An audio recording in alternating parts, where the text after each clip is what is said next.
और आइए अब देखते हैं खबरों को विस्तार से। तो सभी को आवास उपलब्ध कराने और अपने विजन और संकल्प के तहत प्रधानमंत्री ने आज एक और बड़ी सौगात दी है। इन सीटू स्लम पुनर्वास परियोजना के तहत दिल्ली में आर्थिक रूप से कमजोर वर्ग के लोगों के लिए बनाए गए 3024 नए फ्लैट्स का उद्घाटन हुआ और झुग्गी वासियों को इन फ्लैट्स की चाबी सौंपी गई। हर बेघर को अपना पक्का घर मिले,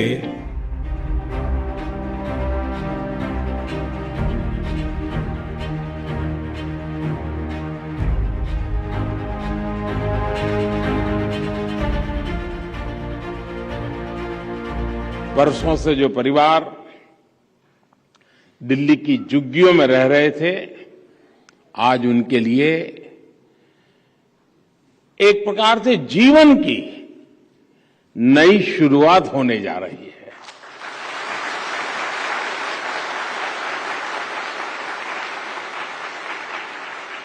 दिल्ली के गरीब परिवारों को पक्का घर देने का जो अभियान शुरू हुआ है, वो यहां के हजारों गरीब परिवारों के सपने को पूरा करेगा। प्रधानमंत्री नरेंद्र मोदी ने दिल्ली के कालकाजी में in situ slum rehabilitation project के तहत झुग्गी वासियों के पुनर्वास के लिए बनाए गए 3024 नवनिर्मित EWS फ्लैटों का उद्घाटन किया। इस मौके पर दिल्ली के विज्ञान भवन में आयोजित कार्यक्रम के दौरान भूमिहीन कैंप में पात्र लाभार्थियों को चाबियां सौंपी गईं।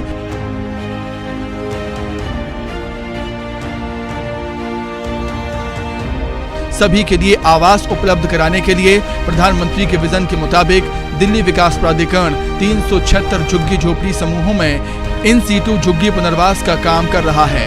पुनर्वास परियोजना का उद्देश्य झुग्गी झोपड़ी निवासियों को रहने के लिए सुविधाओं के साथ एक बेहतर और स्वस्थ वातावरण प्रदान करना है।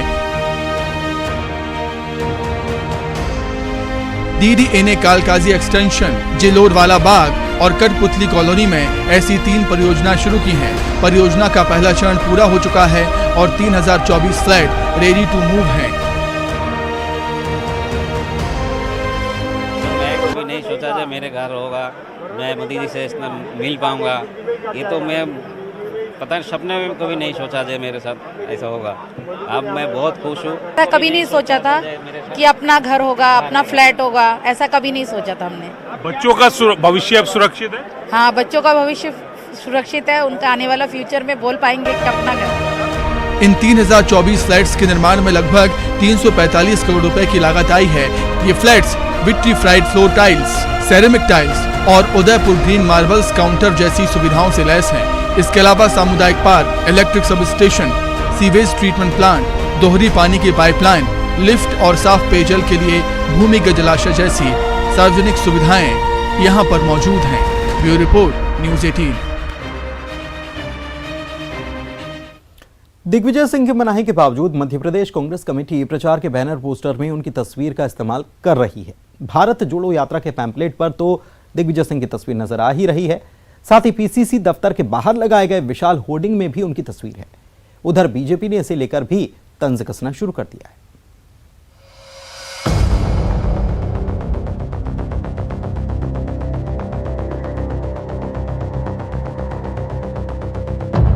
हाल ही में दिग्विजय सिंह ने पूर्व सीएम और मध्य प्रदेश कांग्रेस के अध्यक्ष कमलनाथ को एक खत लिखा था और अनुरोध किया था कि भारत जोड़ो यात्रा के प्रचार प्रसार के लिए जो भी सामग्री प्रकाशित की जा रही है उसमें उनकी तस्वीर का इस्तेमाल न किया जाए। लेकिन मध्य प्रदेश में राहुल की यात्रा की एंट्री से पहले जो पैम्पलेट, पोस्टर और होर्डिंग्स बनाई गई हैं, उनमें दिग्विजय सिंह की तस्वीर को प्रमुखता से स्थान दिया गया है।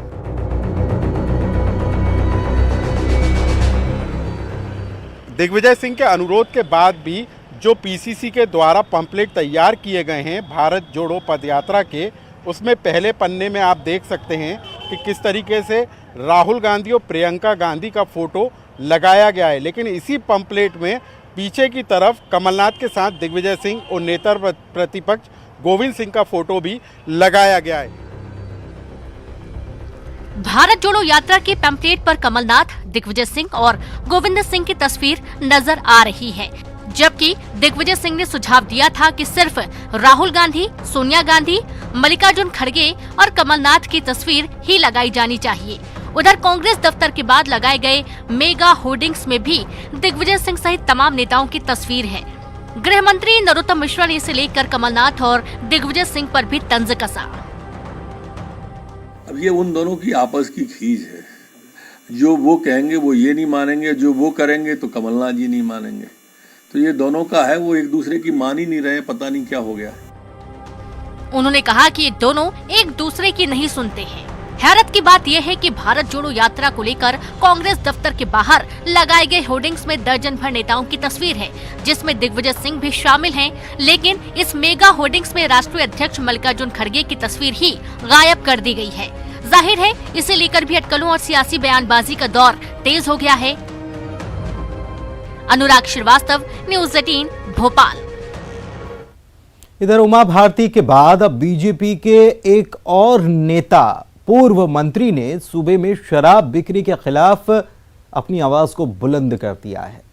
जी हां, बीजेपी के विधायक और पार्टी के सीनियर नेता पूर्व मंत्री अजय विश्नोई ने शराब के खिलाफ आवाज उठाई है और यहां तक कह दिया है कि अगला चुनाव आसानी से जीतने के लिए बीजेपी सरकार को शराब से होने वाली कमाई का मोह छोड़ना ही होगा। देखिए,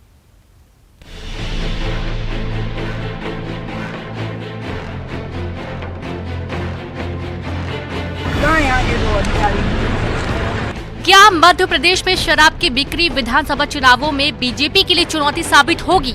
ये सवाल हमारा नहीं बल्कि खुद बीजेपी के सीनियर नेता के जहन में ये डर बैठ गया है। बीजेपी विधायक और पार्टी के सीनियर नेता अजय विश्नोई का मानना है कि अगले चुनावों में शराब की सहज उपलब्धता एक बड़ा मुद्दा हो सकती है। उन्हें डर है कि अगर बीजेपी सरकार ने वक्त रहते कदम नहीं उठाया तो चुनाव जीतना आसान नहीं होगा। अजय विश्नोई ने कहा कि गांव, गली, मोहल्लों में आसानी से शराब मिल रही है। उनकी सलाह है कि अगर सरकार कुछ हजार करोड़ के राजस्व का मोह छोड़ दे तो ग्रामीण जनता का जीवन बचाया जा सकता है। ग्रामीण हो या शहर, शराब अपने आप में एक बड़ी भारी जो है खराबी है। और जब शराब बहुतायत में उपलब्ध हो जाए, हर गली कूचे में मिलने लग जाए, हर गांव के अंदर मिलने लग जाए, सहजता से उपलब्ध होती है तो आदमी उसका उपयोग भी उतना ही ज़्यादा करता है और उतना बर्बाद होता है। छोटे बच्चे बर्बाद होते हैं। इस चीज़ के खिलाफ मैंने लगातार माननीय मुख्यमंत्री जी से कहा है और मेरा ये लड़ाई का मुद्दा है। और न सिर्फ लड़ाई का मुद्दा है, अगला राजनीतिक चुनाव के लिए भी मेरे को लगता है ये एक ऐसा मुद्दा है जिस मुद्दे के कारण भारतीय जनता पार्टी सहज रूप से हर एक पोलिंग बूथ में 100 वोट बढ़ा सकती है और अगला 2023 का चुनाव सरलता से जीत सकती है। अजय विश्नोई पहले बीजेपी नेता नहीं जो शराबबंदी के पक्ष में हैं। राज्य के पूर्व मुख्यमंत्री और पार्टी के सीनियर मोस्ट नेताओं में से एक उमा भारती भी लंबे वक्त से इसके लिए अभियान चला रही हैं। उन्होंने 7 नवंबर से एक और बड़ी मुहिम चलाने का ऐलान भी किया है। उमा भारती चाहती हैं कि 1996 में शुरू हुए शराब अहाते फौरन बंद किए जाएं। उनका मानना है कि सरकारी नीति में थोड़े से बदलाव से ये मुमकिन हो सकता है। हाल ही में उमा भारती ने एक ट्वीट किया था जिसमें उन्होंने लिखा था कि गांधी जी और मोदी जी के सपनों का भारत पानी से भरपूर होना चाहिए, शराब से नहीं। जाहिर है शराब बिक्री के खिलाफ उमा और विश्नोई की आवाज उठाने से कांग्रेस को बैठे बैठाए सरकार पर हमला बोलने का एक बड़ा मौका मिल गया है। पार्टी तो हमेशा से कहती आ रही है कि जब भी भारतीय जनता पार्टी की सरकार प्रदेश में काबिज होती है तो शराब माफिया खूब फलता फूलता है। भारतीय जनता पार्टी की सरकार के चलते गांव-गांव में आपने देखा होगा उनके कार्यकर्ता झोलों में शराब ले लेके दुकान तो छोड़िए गांव-गांव तक, गली-गली तक पहुंचाने का काम करते हैं। वही हालत शहर का रहता है। लड़के नौजवान मोटरसाइकिलों में, बाइकों में, स्कूटरों में दारू की सप्लाई घर घर करते हैं होम डिलीवरी के तौर पे और बड़े खुले पैमाने पे ये काम चलता है क्योंकि भारतीय जनता पार्टी की सरकार का संरक्षण उन लोगों को रहता है। उमा भारती के बाद अब शराब बिक्री के खिलाफ अजय विश्नोई की उठती आवाज बीजेपी को असहज कर सकती है। देखना होगा बीजेपी कैसे इस चुनौती से निपटती है। जबलपुर से प्रतीक अवस्थी के साथ अनुराग श्रीवास्तव, न्यूज़ 18 भोपाल।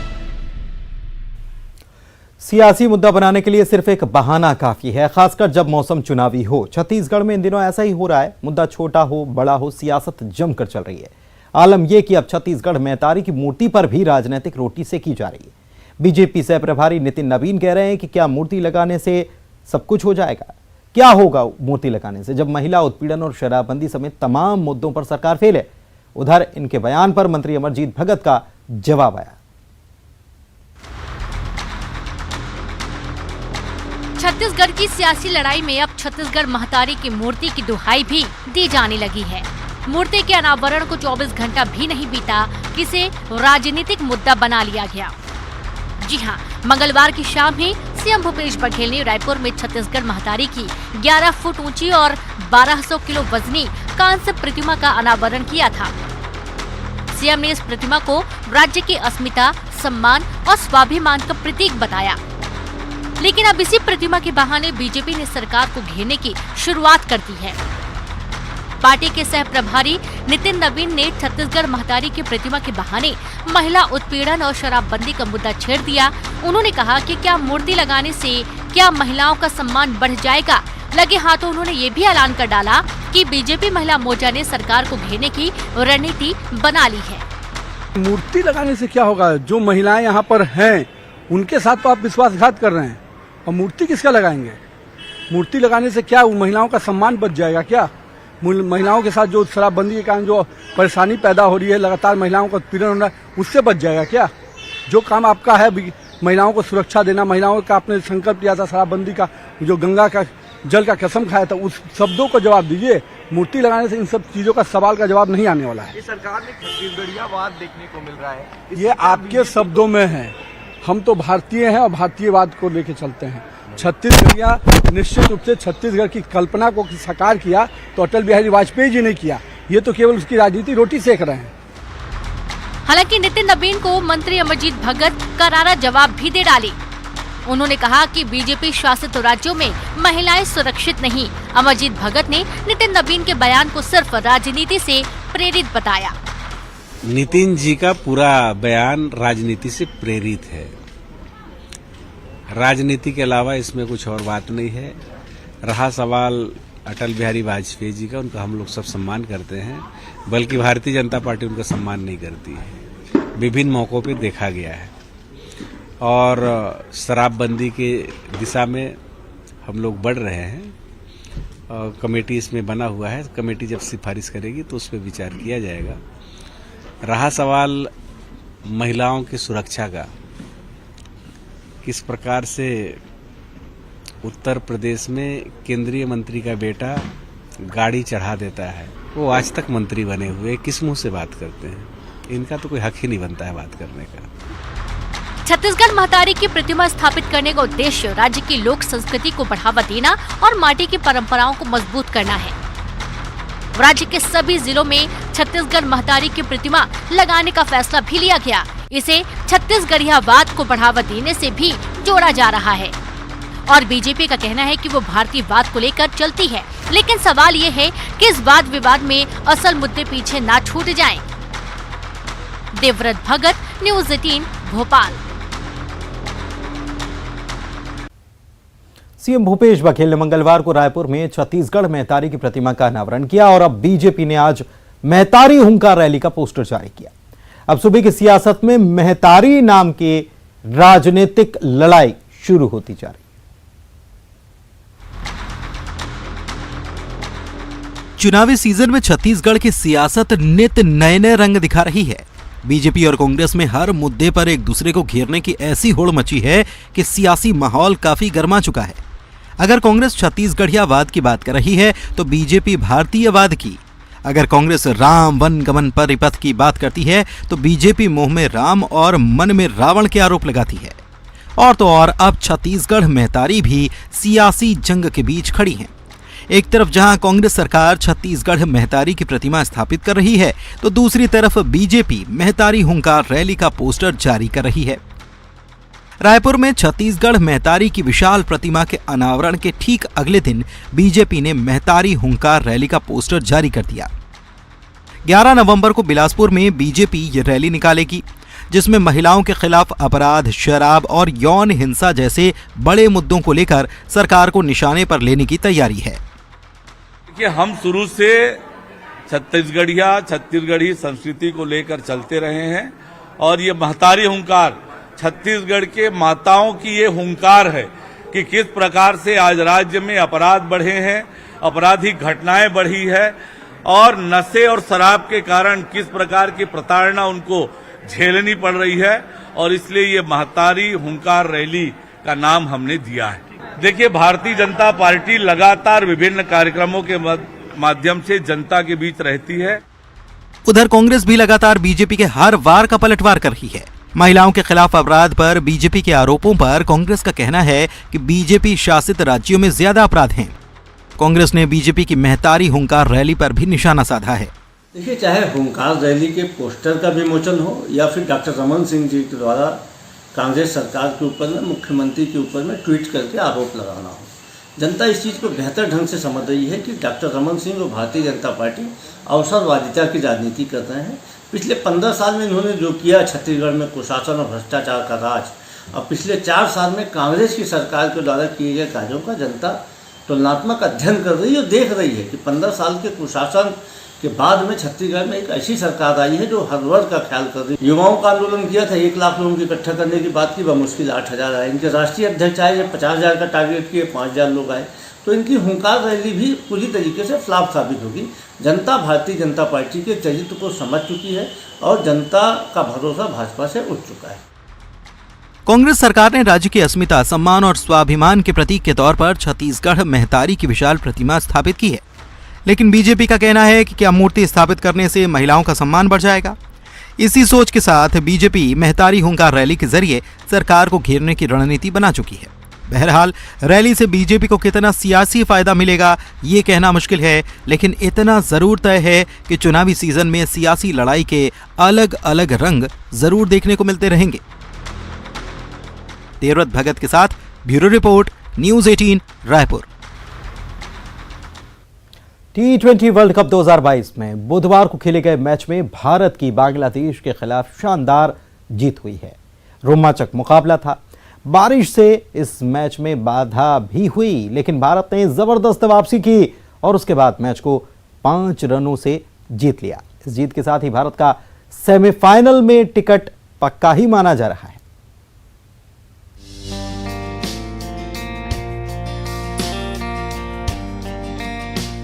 पहले पाकिस्तान, फिर नीदरलैंड और अब बांग्लादेश।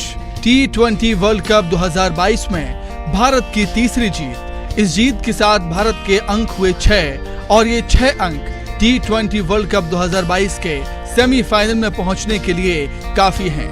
कहने का मतलब यह है कि बांग्लादेश से जीतकर टीम इंडिया सेमीफाइनल में लगभग पहुंच चुकी है। T20 वर्ल्ड कप में एक बार फिर दिलों की धड़कनों को बढ़ा देने वाला, सांसों को रोक देने वाला मुकाबला देखने को मिला और इस मैच में टीम इंडिया ने बांग्लादेश को 5 विकेट से हरा दिया।